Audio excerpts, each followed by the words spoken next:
අපි දෙමාපියෝ විදියට කැමති අපේ දරුවෝ යහපත් ගුණාංගවලින් හැසිරීමෙන් ආදරයෙන් සහ ගෞරවයෙන් මේ සමාජය ඉස්සරහට යනවා දකින්න. ඒත් වැදගත් ප්‍රශ්නයක් තියෙනවා. දරුවා නිවැරදි මගට ගැනීම කියන එක ගැන.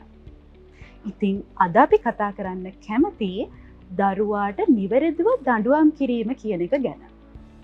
පුංචි දරුවන් ජීවිත කතාවක් තුළින් අදත් අපිත් එක්ක එකතු වෙනවා උපදේශන මනෝවිද්‍යාඥ ආචාර්ය භාග්‍යා බෙසිංහ මහත්මිය. ගෞරවයෙන් සහ ආදරයෙන් පිළිගන්නවා. අයිබෝල්. පළමුවෙන්ම ડોක්ටර්ගෙන් මම අහන්න කැමති ඇත්තටම මේ දඬුවම් කියලා කියන්නේ මොකක්ද? එතකොට මේ දඬුවම් කියන්නේ මර්ධනය කරන්න ඕනේ දෙයක්ද? එහෙමත් නැත්නම් වෙනස් දෙයක්ද කියන එක ගැන. ඔව් ඇත්තටම අපි ගත්තොත් එහෙම විශේෂයෙන්ම මේ අපේ දරුවන්ට දඬුවම් කිරීම කියන කාරණාවේදී අපි මනෝවිද්‍යාවේදී නම් කියන්නේ දඬුවන්ට ශාරීරිකව දඬුවම් කරන එක මානසිකව දඬුවම් කරන එක සුදුසු නැහැ කියන එක තමයි අපි කියන්නේ. නමුත් අපි කියනවා දරුවෙකුට යම්කිසි දරුවාගේ චර්යාවන් වල ඒ කියන්නේ behaviors වල නොගැලපෙන රටාවක් තියෙනවා නම් ඒ කියන්නේ නොගැලපෙන රටාවක් දරුවෙකුට හිමි වෙලා තියෙනවා නම් දරුවා ඒක අරගෙන යනවා නම් ඒක කන්ටිනියු කරනවා නම් අන්න ඒ වෙලාවට අපිට පුළුවන් අපි එතෙන්දි කියනවා මැදිහත් වීමක් කරන්න පුළුවන් දෙමව්පියන් විදියට වැඩිහිටියන් විදියට ඒ මැදිහත් වීම දරුවාගේ අර ධනාත්මක හැසිරීම් ආකල්ප තුළ අපි කියනවා පොසිටිව් රේන්ෆෝස්මන්ට් ධනෝපස්තම්භන දෙනවා කියලා. ඒ වගේම දරුවාගේ ඍණාත්මක හැසිරීම් ආකල්ප තුළ අපි නෙගටිව් රේන්ෆෝස්මන්ට් ඍණ උපස්තම්භන දෙනවා කියලා තමයි අපි මනෝවිද්‍යාවේදී මේ කතාව අරගෙන එන්නේ. ඉතින් ඒ නිසා දරුවෙකුට දරුවාගේ මේ දරුවාගේ පැවැත්ම සම්බන්ධයෙන් එහෙම නැත්නම් දරුවාගේ මේ ජීවන රටාව සම්බන්ධයෙන් කතා කරද්දී දරුවෙක් දරුවාට ගැළපෙන සහ නොගැළපෙන චර්යාවන් ආකල්ප හැසිරීම් දරුවා තුළ පෙන්වන වෙලාවකදී එය වළක්වා ගන්න, එය මර්ධනය කරගන්න, ඒ වගේ අපි කියනවනේ අපි අපේ ප්‍රිවෙන්ෂන් පාර්ට් එකක් යනවා. ඒ වගේම අපි කියනවා ඒක අපිට දරුවා ඒක කරා කියන එක අපි දැනගත්තට පස්සේ නැවත එය නොවෙන්නට අපි යම්කිසි ක්‍රියාත්මක වීමක් වෙනවා. අන්න ඒ කියන සියලු කාරණා ඇතුලේ දරුවාව මානසිකව අපයෝජනයට ලක් නොවී තමයි මේ සියලු කාර්යයන් වෙන්න ඕන අපි කතා කරන අපේ මනෝවිද්‍යාව විශේෂ ක්ෂේත්‍රයේදී අපි එහෙමයි කතා කරන්නේ. ඉතින් ඒ නිසා දරුවාට අපිට යම්කිසි අවස්ථාවකදී අර බැහුව විදියට එයාගේ තියෙන හැසිරීම් චර්යා ආකල්පවල යම්කිසි ඍණාත්මක අගයක් පෙන්වුම් කරනවා නම් ඒ ධනාත්මක පැත්තට යොමු කරවා ගැනීමේ ක්‍රියාවලියක් තමයි අපිට සිදු කරන්නට තියෙන්නේ.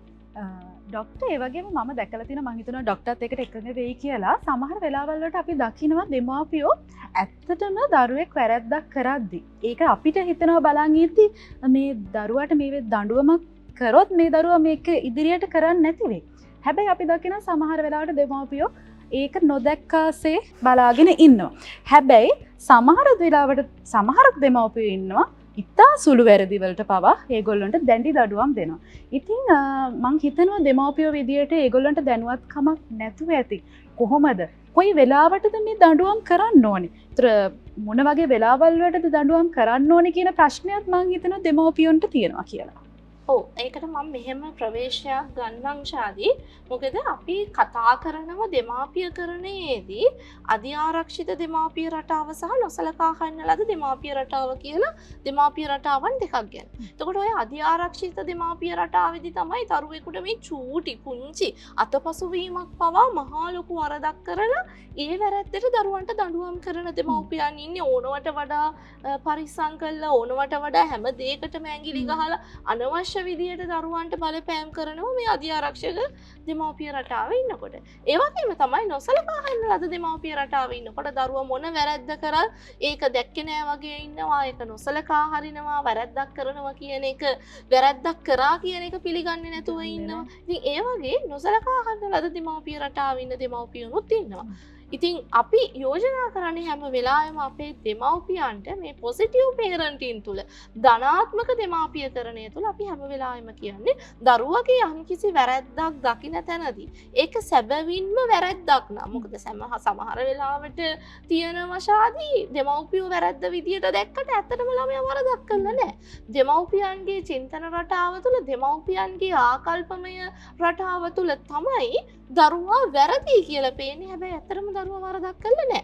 දරුවගේ පැත්තෙන් දරුවා නිර්දෝෂී වෙන්න පුළුවන්. ඉතින් ඒ නිසා අපි හැම වෙලාවෙම කියනවා මොකක්ද සිදුවීම කියන එක බලන්න. දරුවාට කවුරු හරි කෙනෙක් චෝදනා කරනවා නම් එහෙම නැත්නම් දරුවා යම්කිසි අවස්ථාවක වරදකරුවෙක් බවට පත් වෙලා නම් එහෙමත් නැත්නම් ඔබටම පේනවා නම් දරුවා වැරදි කියලා අන්න ඒ වැරද්ද වැරදි කරුවෙකු කිරීම වැරදි කියලා දැන ගැනීම තුළ අපිට ඇත්තටම කරන්න තියෙන්නේ ඒ සම්බන්ධව හොඳ විමර්ශනශීලීව දෙමව්පියන් විදියට ඒ සඳහා අවධානය යොමු කරන එක. ඒ වගේම තමයි අපි කියනවා පොසිටිව් පේරන්ටින් වලදී දරුවෙකුට කොන්දේසි විරහිතව ආදරය කරන්න, කොන්දේසි විරහිතව සමාව දෙන්න කියලා. මං හිතනවා දරුවෙකුට දඬුවම් කරන්නට සුදුසුම ක්‍රමේ තමයි කොන්දේසි විරහිතව ආදරය කරලා කොන්දේසි විරහිතව සමාව දෙන එක. ඒක කරන්නේ දරුවට යම්කිසි වැරැද්දක් අතපසුවීමක් මොකක් හරි දරුවා අතින් සිදු වුණා නම් අපි දෙමව්පියන් විදියට දරුවට මුලින්ම කියන දේ තමයි ඔයාට මොනවා හරි යම්කිසි අවස්ථාවකදී ඔයා දැනුවත්ව හෝ නොදැනුවත්ව ඔයාගේ අතින් වැරැද්දක් අතපසුවීමක් වුණොත් ඒක අපි එක්ක කියන්න. අපි ඔයාට ආදරේ. අපි ඔයත් එක්ක ඉන්නවා. එතකොට දරුවට හිතෙනවා තමන්ගේ අතින් වැරදක් වුණත් ඒකනේ දරුවා ඇවිල්ලා සොරි කියලා කියන්නේ. මට වැරදීමක් වුණා. ඒක සොරි කියලා කියන්න පුරුදු වෙන්නේ. එතකොට පුංචි කාලේ ඉඳලම අපි අපේ දරුවට තමන්ට දැනුණ නම් තමන්ගේ අතින් යම්කිසි වැරදීමක් වුණා, තමන් නිසා තව කෙනෙක් අපහසුතාවයට පත් වුණා, තමන්ට පුංචි මිස්ටේක් එකක් වුණා කියන එක දැනෙන තැනදී අංක එක සොරි කියන්න දරුවා පුරුදු කරන්න ඕන. එතකොට ඒ සොරි කියන එක ඇතුළෙම අපි දරුවට කොන්දේසි විරහිත සමාව දීමක් දෙනවා දෙමව්පියන් විසින්. ඊළඟ අවස්ථාව වෙනකොට අපි කියනවා දෙමව්පියන් කියන්න ඕන හරි වැරැද්දක් වුණා තමයි. හැබැයි මින් ඉදිරියට ඒ වැරැද්ද ඔයාගෙන් නොවෙන්න ඕන.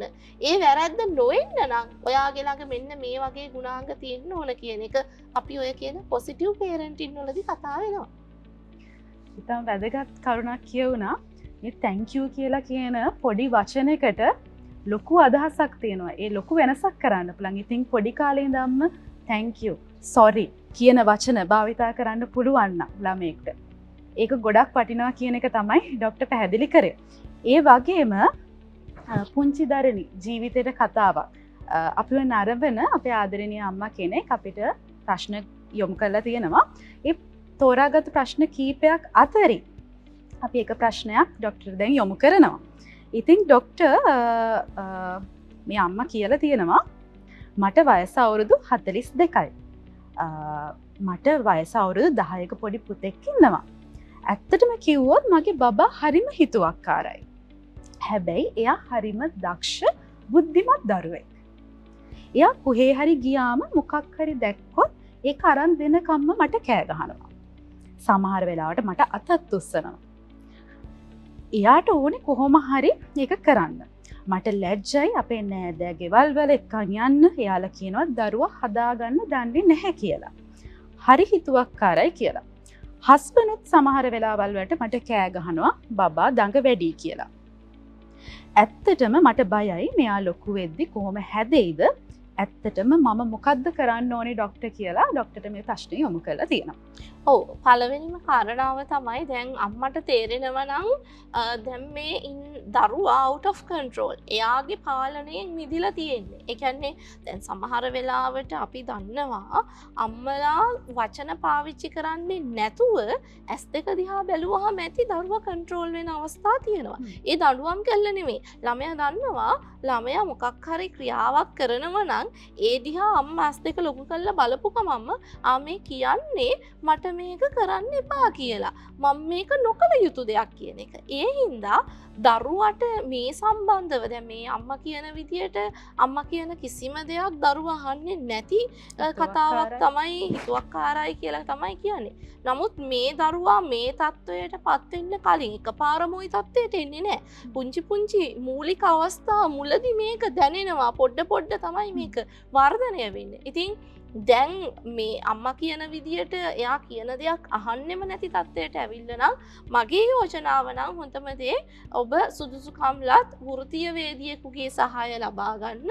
එතකොට ඒ සඳහා ඔබට උපදේශනය සඳහා යොමු කරවන්නට මනෝ උපදේශකවරුන්, මනෝ චිකිත්සකවරුන්, මනෝ විද්‍යාඥයන්, මනෝ වෛද්‍යවරුන් කියන සමස්ත කණ්ඩායමම දරුවාගේ මානසික සෞඛ්‍ය වෙනුවෙන් දරුවාට උදව් කරන්නට ඉන්න කණ්ඩායම් ඉන්නවා. දැන් මෙතෙන්දී ඒ සඳහා ලැජ්ජ වෙන්න, බය වෙන්නේ නැතුව පළවෙනිම කාරණාව ඒක. සමහර වෙලාවට අම්මලා දන්නවා දරුවට ප්‍රශ්නයක් තියෙනවා. හැබැයි එයා ලැජ්ජයි, එයා බයයි මේක අරගෙන තවත් කෙනෙක් ළඟට යන්න.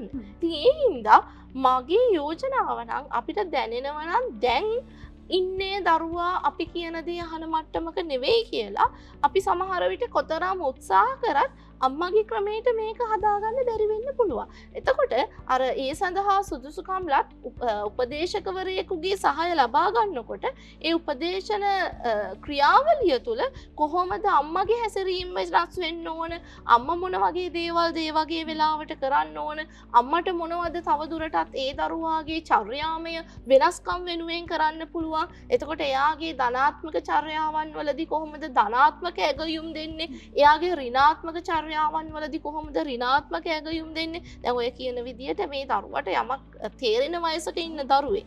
එතකොට ඒ දරුවාව එකතු කරගෙන කොහොමද අම්මා එක්ක හොඳ අර කොන්ෆ්ලික්ට් අඩු පරිසරයක් නිවස තුලම නිර්මාණය කරගන්නේ, මේ දෙන්නට සහයෝගයෙන් එකමුතුවෙන් කරන්න පුළුවන් දේවල් මොනවද. එතකොට වෙන තැනකට ගියාට පස්සේ දැන් දරුවට අපි පුරුදු කරනවා ඔයා වෙන තැනකට වෙන ගෙදරකට කොහේ හරි ගියාට පස්සේ ඔයාගේ සෙල්ෆ් ඩිසිප්ලින් ඔයා හොඳ විදියට තියාගත්තොත් මෙන්න ඔයාට හම් වෙන වරප්‍රසාද.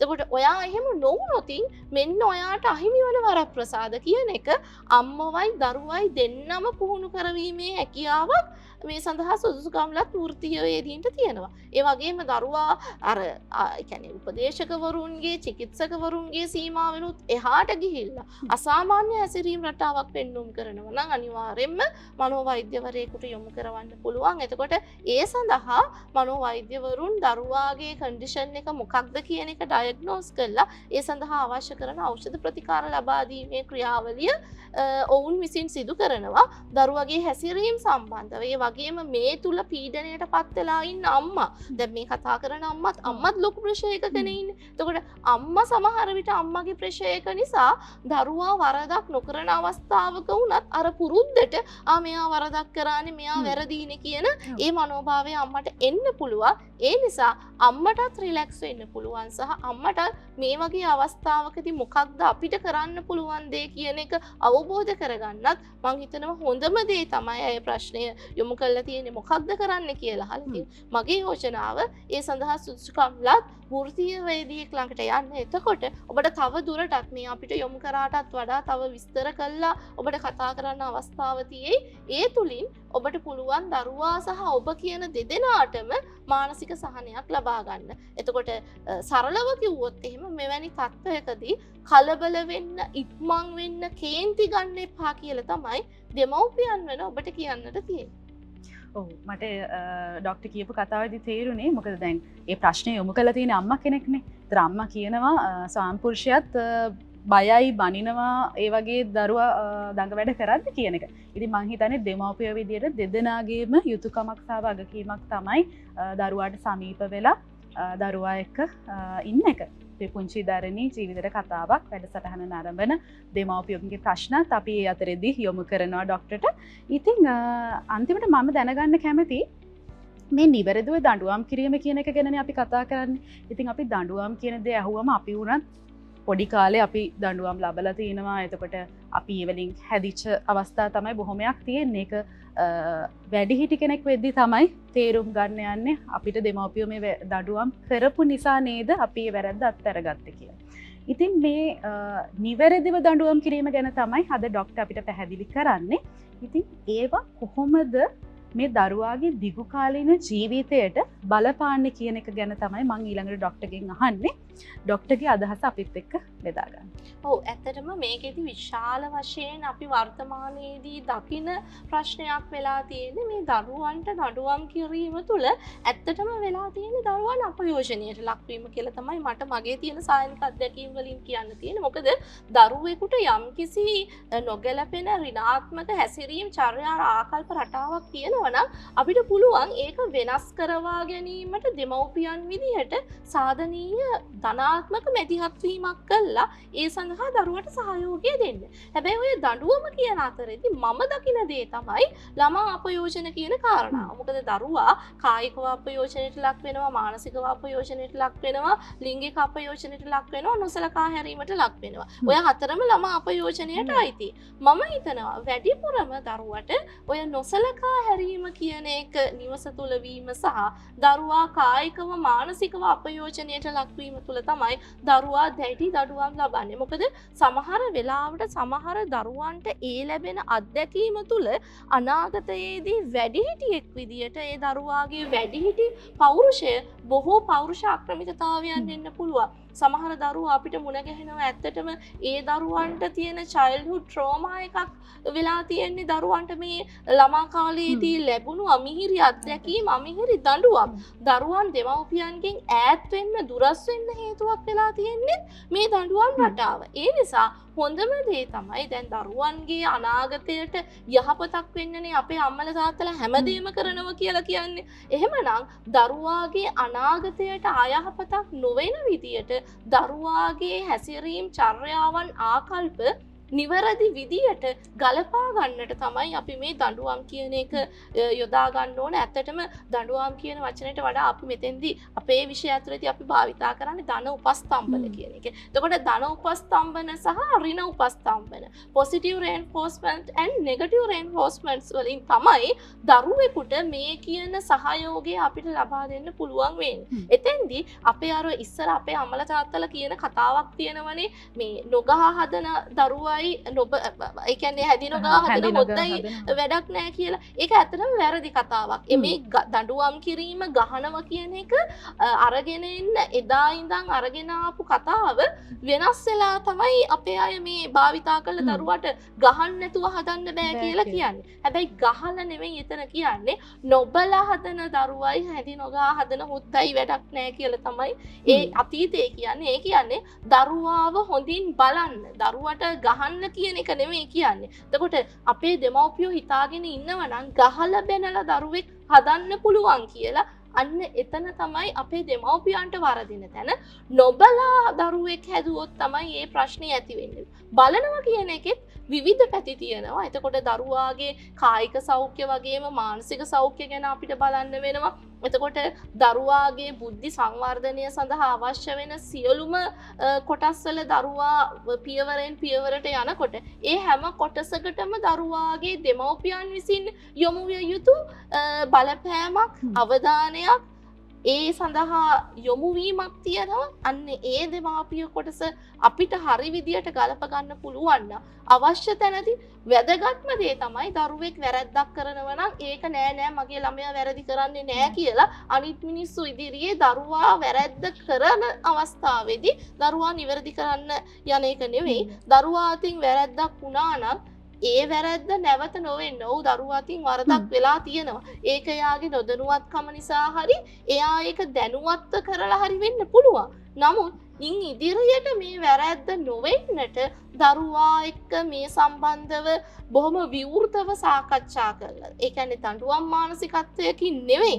දරුවට අවශ්‍ය කරන සහයෝගය ලබා දීමේ මානසිකත්වයෙන් දරුවා එක්ක මේක විවෘතව කතා කරනවා නම් මං හිතනවා දෙමව්පියන් දරුවන්ට ලං වෙන තරමට හරි වැරදි දේ නිවැරදිව තෝරා බේරා දෙන තරමට දරුවන්ට දඬුවම් කරන්න අවශ්‍ය වෙන්නේ නැහැ. එතකොට දරුවන්ට ගහන්න ඕනේ අපිට දරුවව බලලා දරුවා දිහාව අධීක්ෂණය කළා දරුවට අවශ්‍ය කරන නිසි රැකවරණය සහයෝගය ලබා දීලා අපිට පුළුවන් දරුවාව මේ සංවර්ධන ක්‍රියාවලිය තුළ දරුවාගේ සංවර්ධනයට දෙමව්පියන් විදියට සක්‍රීය දායකත්වයක් සපයන්න.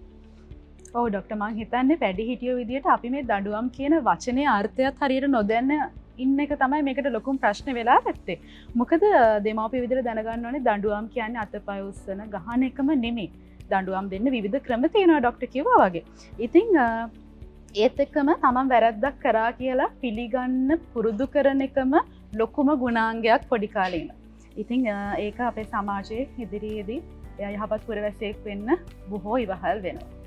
ඉතින් අපි පුංචි දරණී ජීවිතේ කතාවක් වැඩසටහනේ අවසන් මිනිත්තු කීපයට තමයි ඇවිල්ලා ඉන්නේ. අපි දැනගත්තේ මේ දඬුවම් කියන්නේ ඇත්තටම බිය කිරීමක්ද එහෙම නැත්නම් මර්ධනය කරන්න ඕනේ දෙයක්ද ඒත් එක්කම නිවැරදිව මේ දඬුවම් කරන්න ඕනේ කොහොමද කියන එක ගැන. ඉතින් ડોක්ටර් අපිට හරිම පැහැදිලිව කුඩා දරුවෙක්ට උනත් තේරුම් ගන්න පුළුවන් විදිහට තමයි මේ සංවාදය අරගෙන ගියේ. ඉතින් මේ වටිනා කතා බහට අද අපිත් එක්ක එකතු වුණ උපදේශන මනෝවිද්‍යාච ආචාර්ය භාග්‍ය අබේසිංහ මහත්මිය ඔබට බෙහෙවින්ම ස්තුතියි ඔබගේ වටිනා කාලය කැප කරලා පුංචි දරණී ජීවිතේ කතාවක් අපිත් එක්ක එකතු වුණාට. බොහොම ස්තුතියි ආරාධනා කරාට. ඉතින් පුංචි දරණී ජීවිතේ කතාවක් වෙතින් අද අපි ඔයගලන්ට ගෙනාවේ කොහොමද නිවැරදිව මේ දරුවන්ට දඬුවම් කරන්න කියන එක ගැන. ඉතින් මේ වගේ වටිනා කතා බහකින් නැවතත් හමු වෙන බලාපොරොත්තුවෙන් අදට අපි සමුගන්නවා. සුබ දවසක්.